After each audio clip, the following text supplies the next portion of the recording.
اعوذ باللہ من الشیطان الرجیم بسم اللہ الرحمن الرحیم۔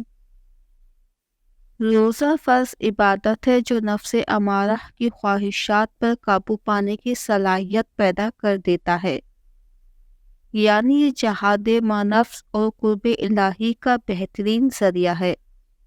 روزے کی اس سے بڑھ کر اور کیا فضیلت ہوگی کہ اللہ رب العزت نے فرمایا کہ روزے کی جزا میں خود دوں گا۔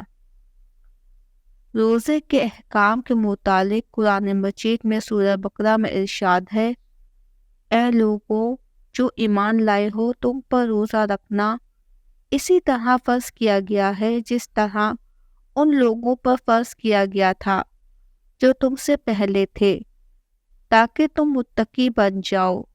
روزے گنتی کے چند دن ہیں، پھر تم میں سے کوئی بیمار ہو یا سفر پر ہو تو دوسرے دنوں سے گنتی پوری کر لے، اور جو لوگ روزہ رکھنے کی طاقت رکھتے ہوں پھر نہ رکھیں تو اس کا فدیہ ایک مسکین کو کھانا کھلانا ہے۔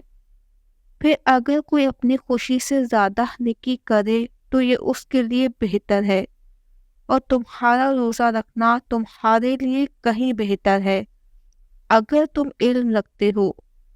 رمضان کا مہینہ وہ ہے جس میں قرآن نازل کیا گیا، جو انسانوں کے لیے ہدایت ہے، اور اس میں ہدایت کی واضح اور حق کو باطل سے جدا کرنے والی دلیلیں ہیں۔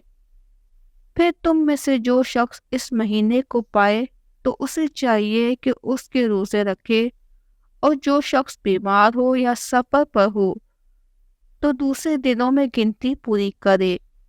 اللہ تمہارے لیے آسانی چاہتا ہے، اور وہ تمہارے لیے تنگی نہیں چاہتا، اور تاکہ تم گنتی پوری کرو اور اس پر اللہ کی بڑائی بیان کرو کہ اس نے تمہیں ہدایت دی، اور تاکہ تم شکر کرو۔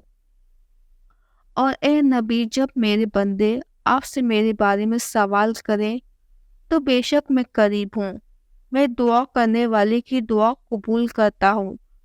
جب بھی وہ مجھ سے دعا کرے بس چاہیے کہ وہ بھی میرے حکموں کو مانے اور مجھ پر ایمان لائیں تاکہ وہ ہدایت پائیں۔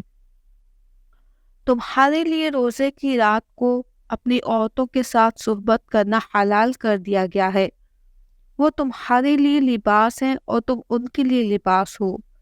اللہ نے جان لیا کہ بے شک تم اپنے آپ سے خیانت کرتے تھے، چنانچہ اس نے تم پر توجہ فرمائی اور تمہیں معاف کر دیا، اس لیے اب تم ان سے ہم بستری کر سکتے ہو، اور اللہ نے تمہارے لیے جو لکھ رکھا ہے وہ تلاش کرو اور کھاؤ اور پیو، حتیٰ کہ تمہارے لیے صبح کی سفید دھاری کالی دھاری سے واضح روشن ہو جائے۔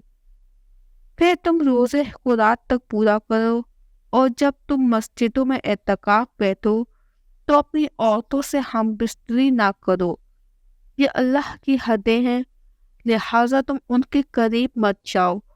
اللہ لوگوں کے لیے اپنی آیتیں اسی طرح بیان فرماتا ہے تاکہ وہ متقی بنے۔ یاد رہے کہ جو لوگ روزہ رکھنے کی طاقت رکھتے ہوں پھر نہ رکھیں، یہ حکم ابتدا میں تھا، اگلی آیت سے عام لوگوں کے لیے حکم منسوخ ہو گیا۔ نہایت بوڑھے لوگ جو روزہ رکھنے کی طاقت نہیں رکھتے وہ فدیہ دیں گے۔ اللہ رب العزت سے دعا ہے کہ اللہ رب العزت ہمیں تمام احکامات کو سمجھنے اور اس پر اچھے سے عمل کرنے کی توفیق عطا فرمائے، اور ہماری دعاؤں کو قبول اور مقبول فرمائے، اور اس ماہ مبارک مہینے میں ہم سب پر اپنی رحمت اور کرم فرمائے۔ آمین۔